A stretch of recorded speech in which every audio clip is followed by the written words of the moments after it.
Coming up on episode 77 of In the Front Row with Mike Vaccaro, we sit down with World Series champion manager Joe Maddon. Different world, boys and girls. It's a different world, man. Maddon shares his journey with us, tells us about that championship in 2016 with the Chicago Cubs and what it's like when he goes back to Chicago now. The thing about Chicago fans, they don't want an autograph, they don't want a picture, they just want to say thank you. He'll also give us his take on Shohei Ohtani, Mike Trout, and some other players he's had the privilege to manage. We were aggressive, we were fast, we were young, we had power. And he'll tell us about his book and podcast he has now with Tom Verducci. Listen to the podcast, you're listening to the book pretty much. All that and more. Episode 77 featuring World Series champion manager Joe Maddon. When are you going to stop playing and start coaching? First of all, appreciate your time. And I know we had some technical issues in joining us for a second time here, but I appreciate your time. I want to hear your story. And for you, similar backgrounds as far as where we're from. You're from Hazleton, Pennsylvania, as I am as well. Grew up a little bit different time. What was that time in Hazleton for you, which was, at that time, very blue collar type of community and a melting pot type of community as well? It was the best. I think I put it in my book also, the Book of Joe. I just want to mention we do have the Book of Joe podcast to me and Tom Verducci. I keep getting accused of not saying that enough, so I want to put it out. Yeah, I grew up on 11th Street in Hazleton, and my dad was a plumber. My mom worked at my uncle's restaurant, their base luncheonette. It was the best because everybody raised you, and it's true. I mean, of course, your parents, my grandparents, my aunts, my uncles, coaches, teachers, friends, they all had the right to discipline you. It was bestowed upon them to be able to do that if, in fact, you got sideways a little bit. I've always felt safe, always felt supported. All the things that you want as a kid that I don't think we understand well enough these days. All you want to do is feel safe and supported. I think if you have that going on, you pretty much do anything you want. You can achieve anything you like at that point. So I think that was a big part of the culture here. How about sports? How big were sports, growing up in Hazleton? Everything. Well, I played the big three, football, baseball, basketball in the appropriate seasons. Started when I was 6 playing junior little league. I started when I was 10 playing midget football. And of course, the little leagues, the teeners, all that stuff. I played basketball at a Lady of Grace starting in 8th grade.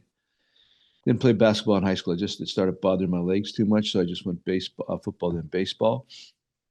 But it was great. And a part of that that people don't, I think, again, recognize enough is the different coaches, different methods of training that were employed. And you have to adapt and adjust. And some guys were tougher, some guys were more lenient, some guys were better communicators, some were just didn't want to communicate and just said run, that kind of thing. So yeah, it was diverse, just like the city was. We diverse in the sense was European, all over whether the Pollock section, the Italians. We did not have any blacks. We had one black kid, Greg Palmer, great entertainer, and then we had no Hispanics really at that time.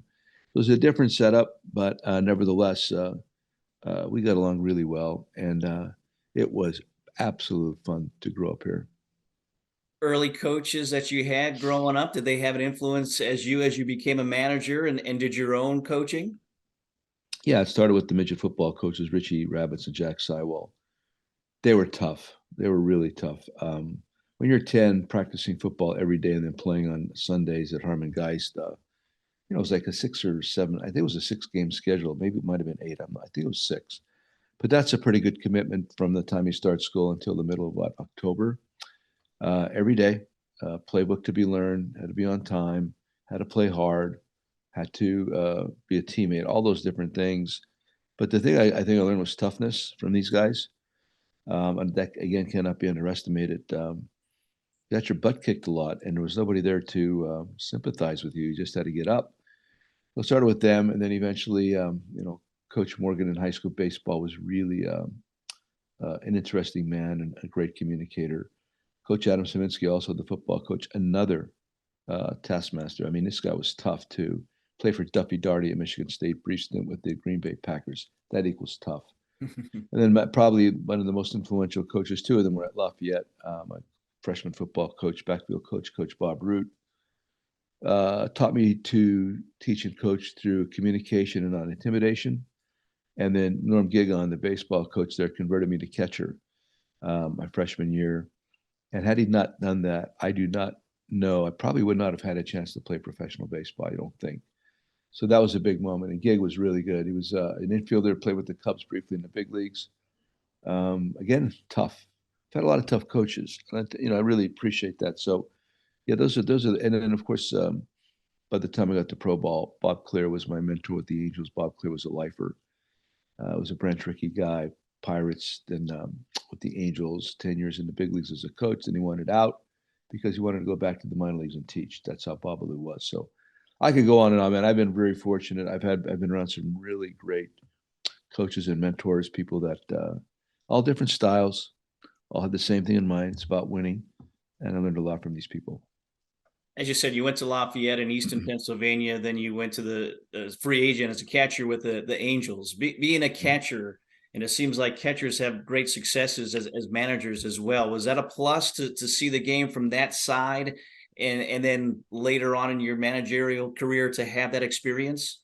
Yeah, you see the whole game. Everybody else just sees you, like when you're looking out on the game. And the advantage also is that you get to work with pitchers. And as a manager, coach, whatever, if you want to manage, you have to really understand pitchers and how to deal with that and how to work that.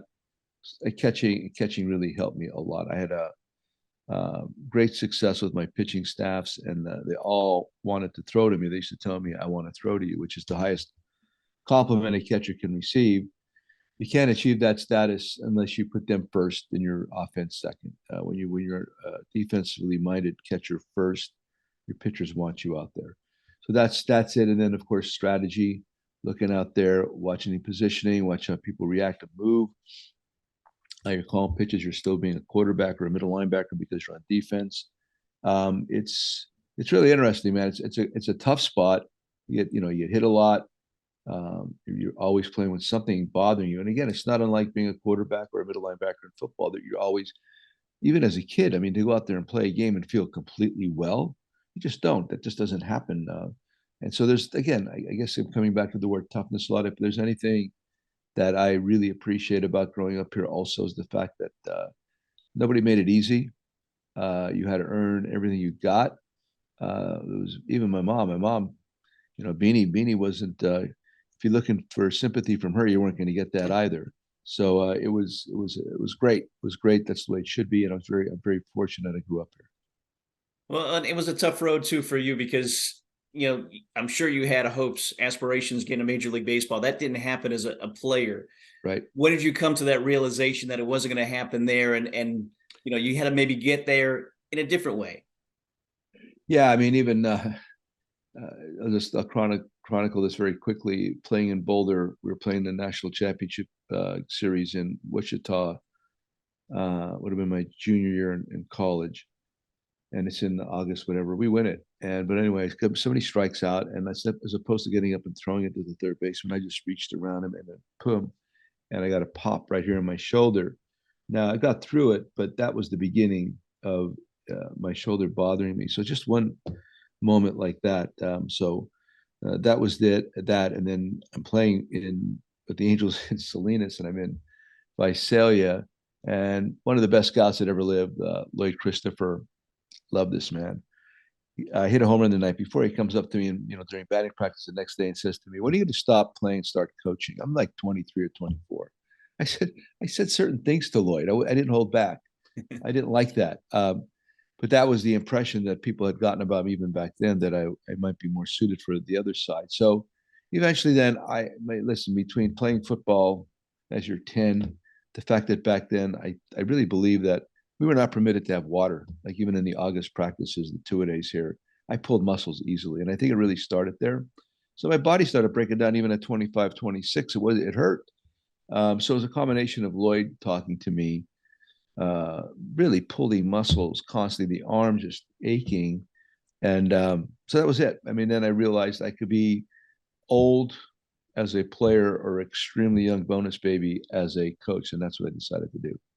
Yeah, 1979. So that you played for the Angels in their organization, then you started to coach and become a manager with them as well. Start a long run with the Angels as well. Obviously it didn't end well last year for you with the Right. Angels, but do you give them a lot of credit for how your career has kind of played out? Oh, the California Angels is who I am. I'm a California Angel. I was disappointed when Artie bought the team that he didn't turn it back into that. He asked me that in spring training in 2003, I think, when he took over the team. He says, "What do you think we should call the team?" I thought it was a foregone conclusion. We go back to being the California Angels. He said, "No, the Los Angeles Angels." I said, "Wow." So we are California Angels, and I'll always identify with that. Very proud of that. Learned so much there. And when you talk about the organization itself, it's different now. Baseball's not run the way it had been run before. It was really baseball folks back then. Mr. Autry wasn't, but was. Mr. Autry was like such a wonderful owner. He would just show up in a complete cowboy outfit and walk through the clubhouse and say, "How we doing, boys? Go get them today, boys." That kind of a conversation. And then, of course, you had general managers and coaches with tons of experience, tons. And so you were raised differently. You were raised in the game differently. I would love to see a little bit of a resurgence of that method, as opposed to all data and analytics, which I totally believe has a place in the game, but not the place that it presently occupies, being more important necessarily than just tried and true. We need to recreate a balance with all that. But the old Angel organization, the California Angels, I was a California Angel, and I love that. That I will always love. Yeah, you won a World Series, on the staff there, 3 stints as an interim manager as well. What was the biggest thing that you learned in those interim stints? And, at some point, did you think that, okay, am I ever going to get that full-time job? You learn to be yourself. You learn that you're tried and true. Stay with them. Things you believe in. That's what you have to bring forth. If you try to parrot or replicate somebody else constantly and don't have your own method, it's not going to work. You will wash out. There's no passion involved in trying to, again, replicate somebody else. It just doesn't exist. You have to have your passion for your job. You have to know your job. You don't. Again, it's not memorizing stuff. You have to know stuff, and that was the beauty of how I was raised. I was raised starting, like you said, as a player, 76, and I'll tell you what, we were like the top minor league organization of the year 76 and 7. It might even been 78. Mr. Tom Summers was running it. We were loaded. We were packed. Every position, it was absolutely loaded. And you got through that. Then you get into the 80s and 81 and become a coach and a manager. And again, I have all these wonderful mentors. Wow.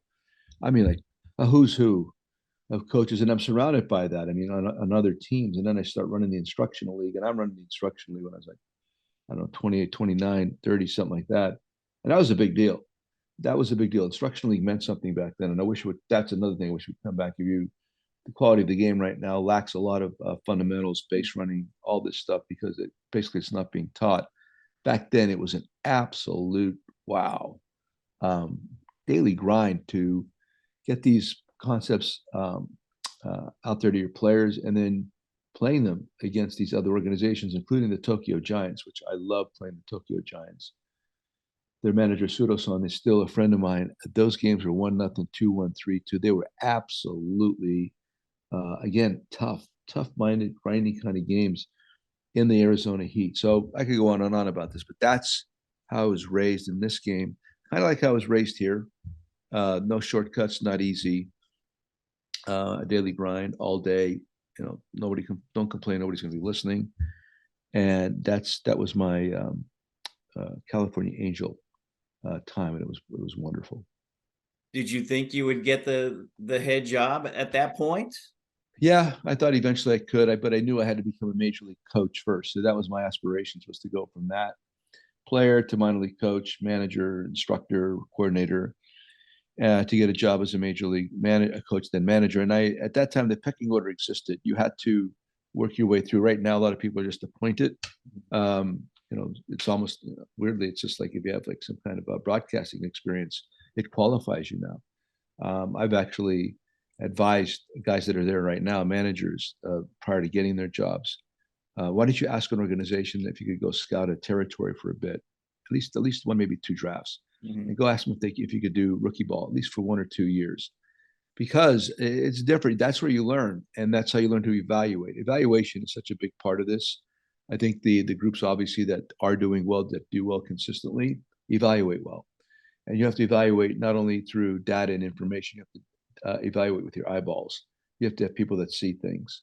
And that's what I was taught to do. I was taught to see things.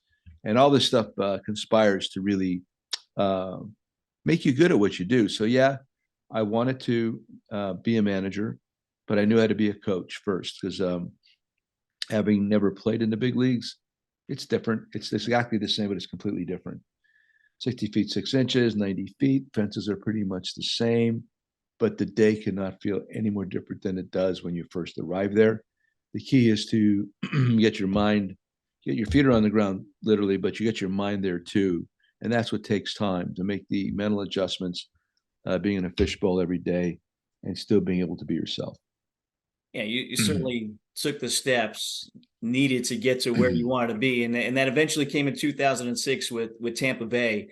Why was that a good fit for you? It was still a relatively young organization at that time, not a whole lot of success. So why in your mind, okay, I want to be a manager in Major League Baseball, this is where it's going to happen for the first time?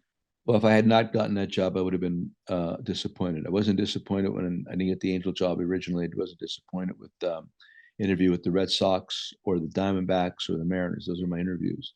Not disappointed. Would have been the Rays were perfect for me because in my mind, they were still an expansion team. They had not really been successful at all. I thought they were a blank canvas. When I went to Houston for the interview with Andrew Friedman and Matt Silverman, when I met these two guys, young guys, but I liked them because we did think alike. And a lot of it had to do with information and data and where this was going to take you. And beyond that, they appreciated my organizational skills. I'd broken down the organization and gave them specific ideas, what I thought how to do this. So that would have been disappointing. They were perfect for me. The Rays were perfect for me. You could still see their success today. They do things properly and well. They're not out there just trying to spend money and acquire big names. They look under the hood. They find out, they figure out certain players before they become household names. That was my big things that to really be great on that level where you don't have a lot of money to spend, you have to figure out the household name before it becomes a household name. And that's what they did, and they still do that well. And just a couple of years, 2008, you had them in the World Series. I mean, was in your mind, was that the timetable that you thought, or were you exceeding your expectations, your own expectations? Yeah, I mean, that was pretty quick. I mean, because if you look at the first season was over 100 losses. The second season was almost 100 losses, and I had a 2-year deal. And they had to pick up a 2-year option, not just one more year. So they did. I was like late in the season. They told me that, they're going to pick up my option. And then that was the difference maker, obviously. And then that winter, we went from being the Devil Rays to the Rays. We acquired some, much better players. That's the big thing about like all this stuff that goes on right now. Again, it comes down to evaluation. Andrew Friedman is outstanding at that. Even back then, I've always used to tell Andrew, "You're a good scout. You're a good scout." We really did see players in a similar fashion. So yeah, we became the Rays. We got Percy, we got Cliff Floyd, we got Eric Hinsky.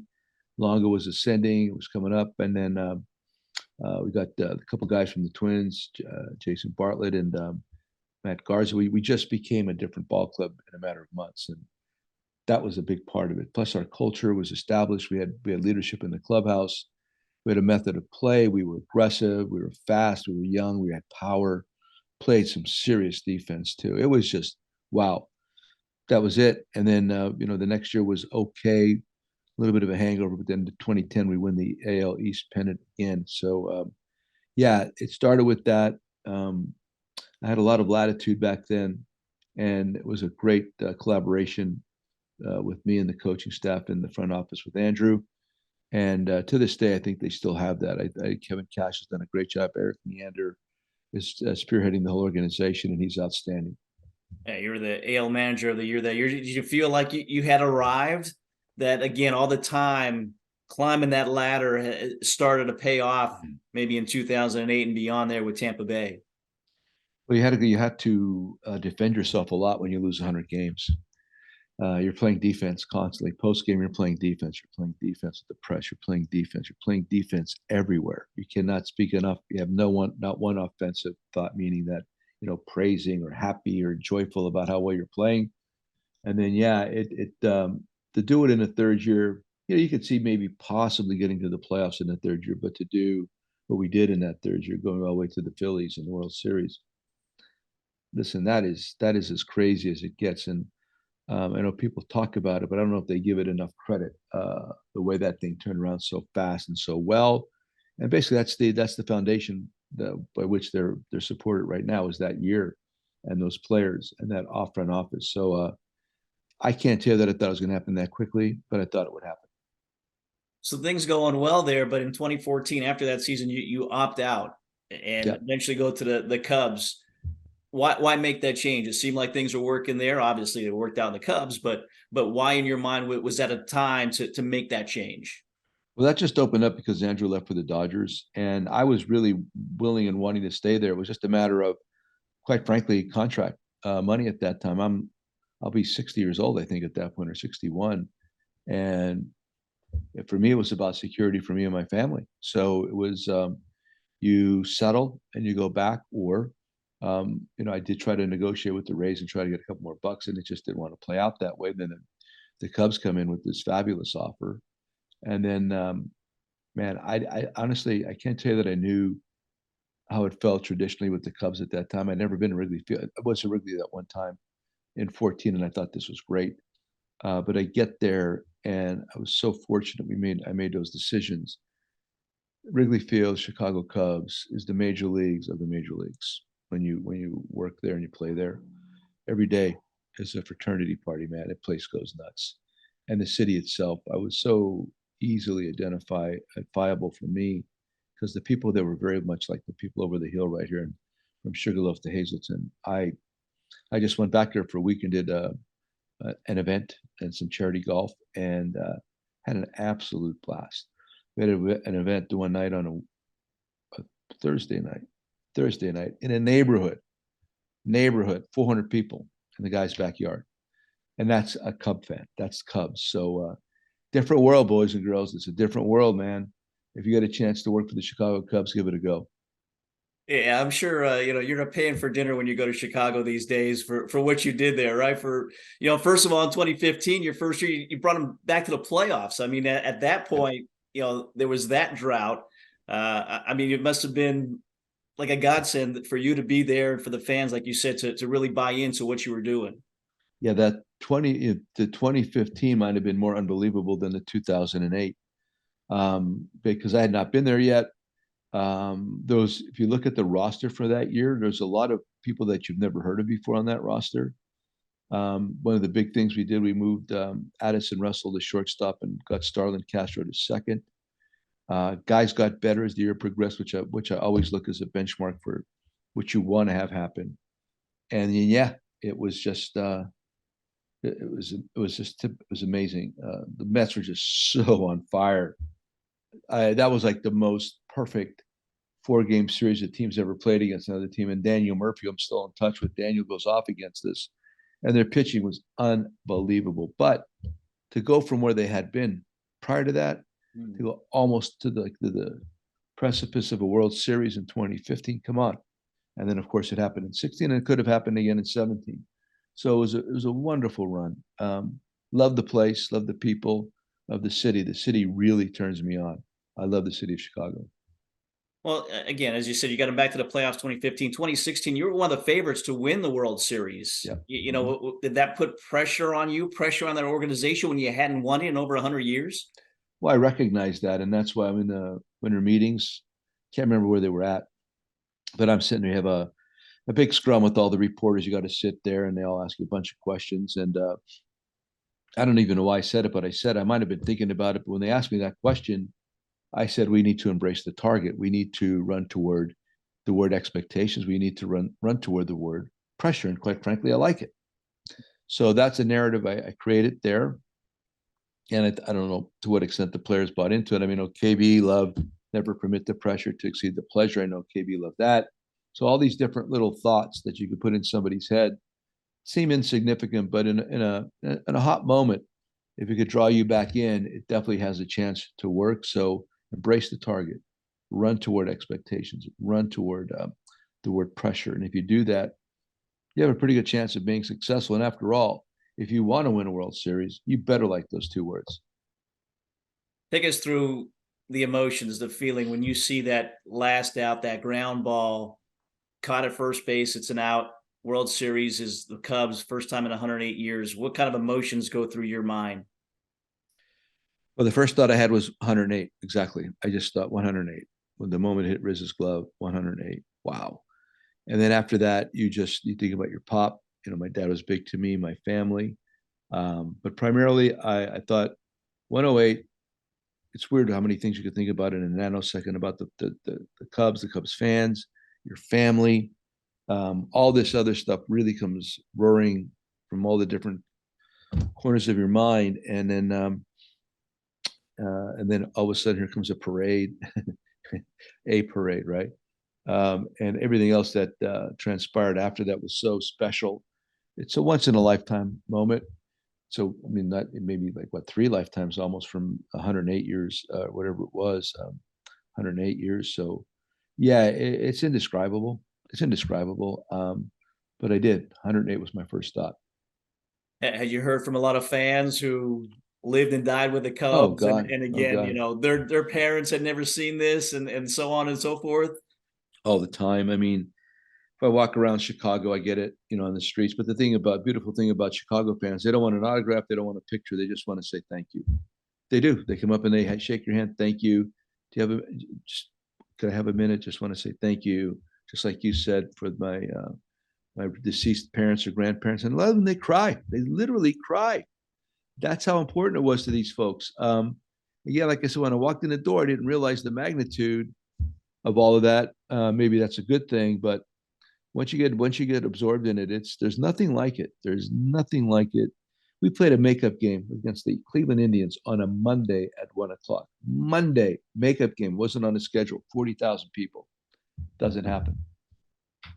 That's amazing. Yeah, the fan base there, and again, starving for 108 years, and for you again, you get to that championship, and you do it in that organization. How do you move on from that? I guess because again, you get that taste, you get that emotion. I'm sure you continue to want the feelings that you had winning that World Series. Of course. Came close, I said, the next year. And then in 18, we got banged up and things just didn't work out. And then 19, they pulled the plug. Yeah, I honestly believe we should have been together longer than that. There's no question. It's hard to imagine why they would want to blow it up at that point. The players are still young. Part of it is just payment. They didn't want to pay a lot of young players that could get. Look what Javi got. Look what KB got. Look what Rizzo got. Look at all these guys, what they got. Johnny Lester was going away, and I love Johnny Lester. Johnny Lester's a big game pitcher, man. He's that good. And Jake, all these guys, it was just, it's just the way the world works. I mean, you get to that point, and they decided to blow it up. They liked the idea of a rebuild. So that's it. I mean, truly, that's it. I wanted to stay longer. I would have stayed longer. That was 5. I thought at least 7 or 8 would have given us a chance at another one. But I never got that opportunity.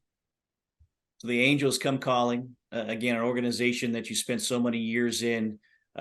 Why go back there? And it was a tough time, obviously, 2020 with COVID as well. It didn't make it an easy transition on you, I'm sure. Yeah, COVID was not good for anybody, obviously, and especially the real world and the sports world. I wanted to go back because that was home. That was the California Angels to me, right? And they had been struggling. Perfect. It's perfect setup for me. Absolutely perfect. And like you said, 2020 really did inhibit a lot of that. But when I got there, I realized there's a lot of built-ins there that needed to be changed. 2021, we get a new GM, Perry, who I really liked. And we struggled, but we had, the record that team concluded with was pretty spectacular. Without the bullpen, we didn't have a lot of things, but we still almost had a 500 record, pretty close. And then the last year, that truly caught me by surprise. We had a losing streak. It happens to everybody. Look at what's just happening in Texas right now. And so I thought that was unreasonable. Quite frankly, it shouldn't have happened, but it did. And I wanted to stay. I wanted to be part of the rebuilding of the Angels. I did. That's because, like I said, that's who I am. It was disappointing. And that's it, whatever. So moving forward, if I could run into a group or somebody that really uh, wants my services, and it just doesn't have to be a manager. It could be a lot of different things in an organization. I absolutely would listen. Um, Otherwise, if not, I'm just going to continue to play as much golf as possible here at the Valley Country Club. Be around my mom. Mom's up on the top of the hill, and enjoy this existence. Yeah, you and I talked the other day, first time without baseball in the summer since 1979 for you. I mean, you're enjoying the golf, yes, but are you torn a little bit? Are you still watching the game, obviously, and are you being pulled to that game still? Yeah, I wasn't at first. I didn't watch it all when I got home last year. I was not interested at all. But then I've been involved now with Tommy Verducci and I are doing the podcast, the Book of Joe podcast, and now I'm doing a weekly gig on MLB Network with Brian Kenny, which is going to morph into something more detailed. Nice. We get to the playoffs. It's going to be like a 3 time a weeker playoffs. It's going to include also a byline study or um, how would you say postmortem. I think they want me to do it after. I don't know if it's before or after each. It's probably before. But I got all. I mean, October is going to be busy for me, so I like that. I've been connected in that way. Like just like we're talking right now, I feel really good about it because I've been like in practice. I've been taking batting practice, taking verbal batting practice. So I like the idea. I like Brian Kenny a lot. So I'm curious. I'm interested. I've had offers to do more television. I just I'm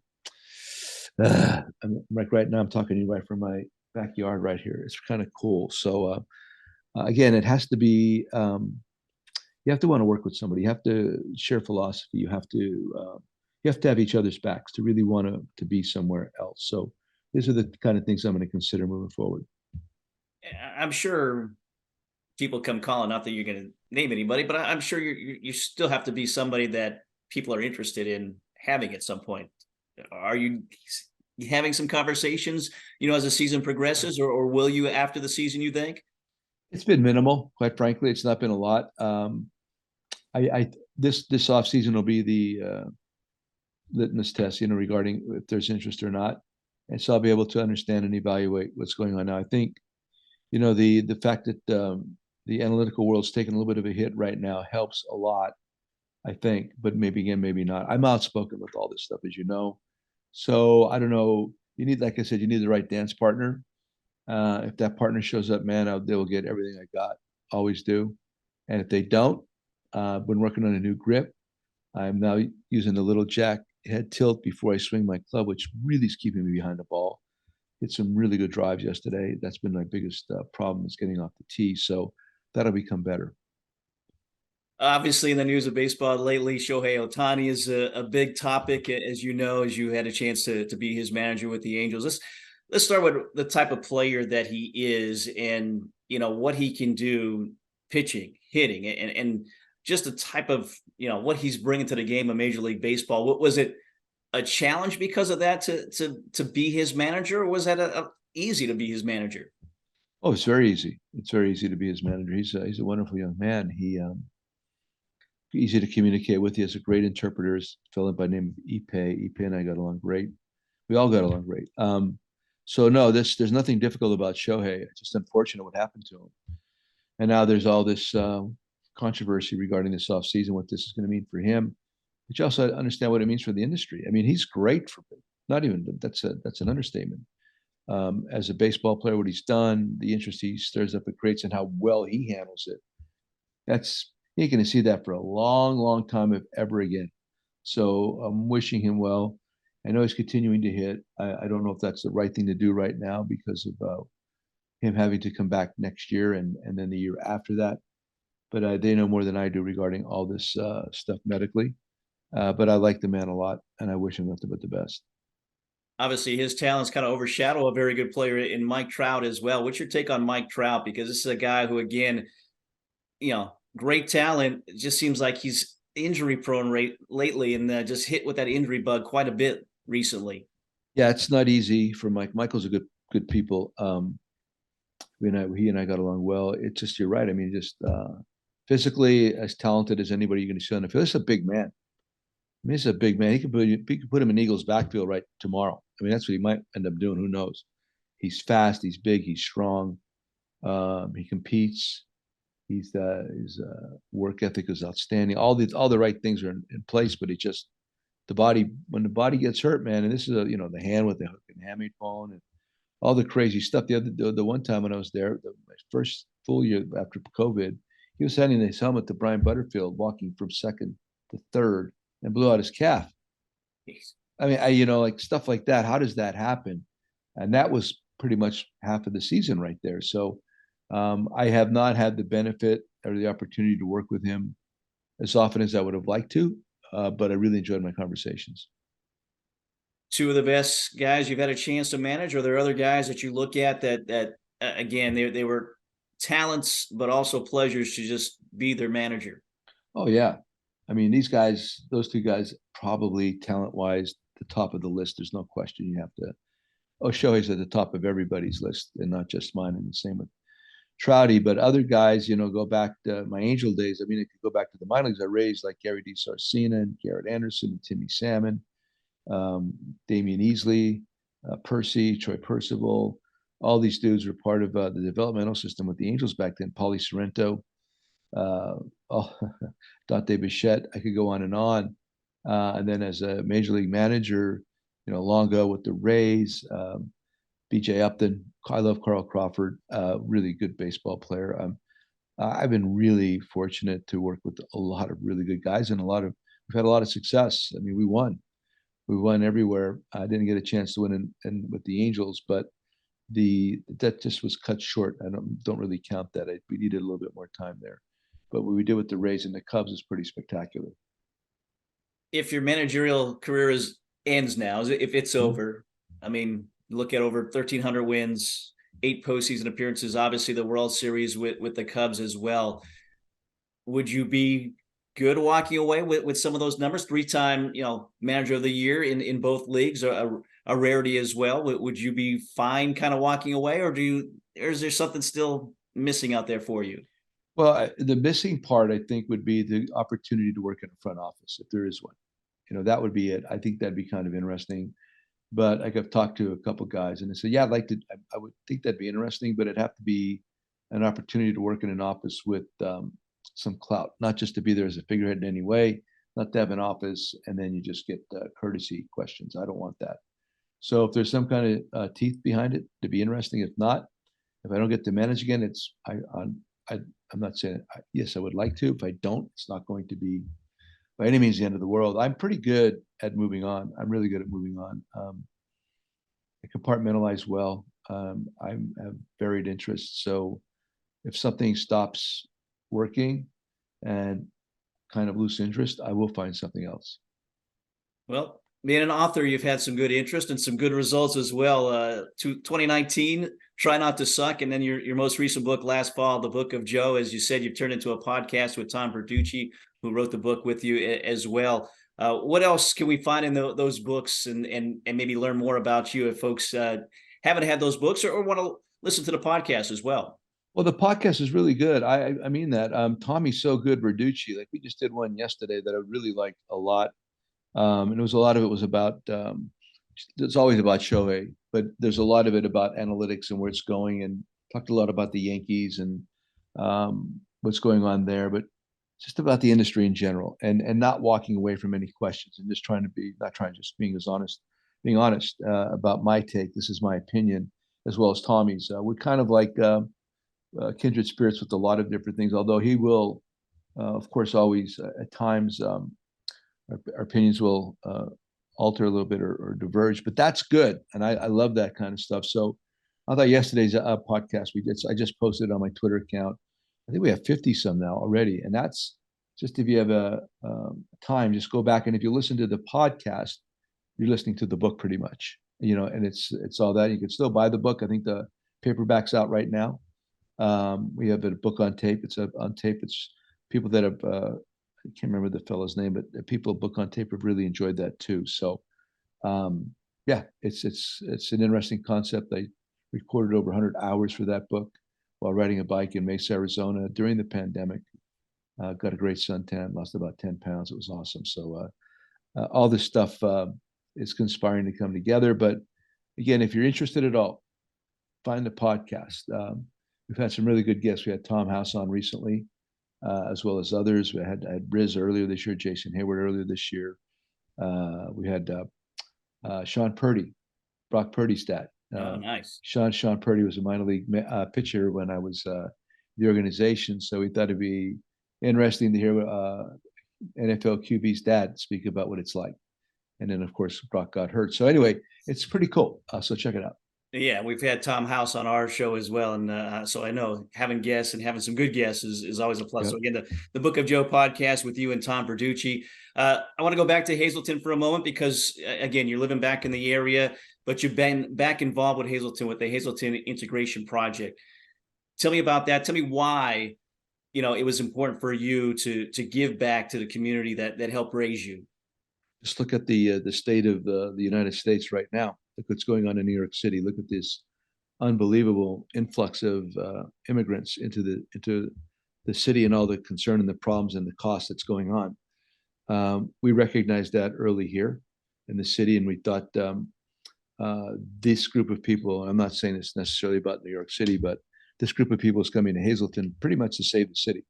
Everybody was moving out, nobody was moving in. We needed an influx of youth, and we needed people that wanted to work and build the city back up. So that's pretty much what's been happening. We wanted to assimilate the cultures. The HIP project, Hazleton Integration Project, has been a huge success. We've gained national attention. We've recently won some really significant grants that helps improve our infrastructure, as well as being able to, salary-wise, hire more people because the demand is so high. So yeah, we're doing all that. It's academic, it's athletic, it's culinary. We have a great STEAM room. It's science, technology, education. We included arts with math, so we call it our STEAM room. We just got a nice helping hand from a local, wish I remember the company, but all our furniture in the STEAM room, we got at a significant discount because this gentleman came to the campus, came to our room, came to our building, and was so impressed with our operation that again significantly helped us out. So that's what's going on there every day. If you're ever interested, come down to the Hazleton Integration Project, Hazleton Community Center. It's on 4th Street. It's the old MPB Pro-Kill School right next to the church. You're always welcome to come in and check it out. You meet our kids, you'll understand why. Yeah, and it's your brother-in-law, Bob Curry, who helped arrange our interview here, who's helping run it. But with you back in town, are you a little bit more involved now than maybe you weren't able to be during your, the baseball season typically? Pretty much, I'm still a fundraiser as much as anything else right now. And there's different things. Yeah, I'm involved. They don't need me, quite frankly. I mean, the place, once you get a place up and running well, it's good. It's good. Yes, I do show up. I do, but they don't need me. They don't need me at all. They need me to possibly, like, we have golf tournaments and different ways to raise money. That's my primary job there right now. But the staff, Bob and Elaine, Rosanna, the whole group inside is spectacular. They don't need me. Well, doing some great work with that. You mentioned your Twitter account or X or whatever it is. Give that to us again for people who want to, again, be able to get to the podcast and listen to some of those episodes. It's at Mad Halos, right? That's what MaddHalos at Mad. I need to change that, quite frankly. But when I got there with the Angels, I changed it to Mad Halos. So check it out at MaddHalos at Mad Halos, and you'll see us right there. Well, not with them currently, but you were with them a long time. Again, your career throughout as a player, manager as well. So, Joe, I can't thank you enough for spending a little time with us here today. Wish you the continued success in your broadcasting career now, and hopefully we'll see you in a dugout at some point as well. Yeah, everything's wide open, brother. I wake up every day in this beautiful, beautiful location that people pay a lot of. We paid a lot of money to go to Europe to see Austria and Germany and whatever. And I got it in my backyard right here. I look at the mountains every morning, and it's wonderful. So I'm very pleased right here, right now. You seem like it. Best of luck to you. Thanks, Mike. Appreciate it, buddy. Well, our thanks to Joe Maddon for joining us here today, and a special thank you to Bob Curry with the Hazleton Integration Project for helping arrange that sit down. Be sure to follow Joe on his podcast, The Book of Joe, that he does weekly with Tom Verducci.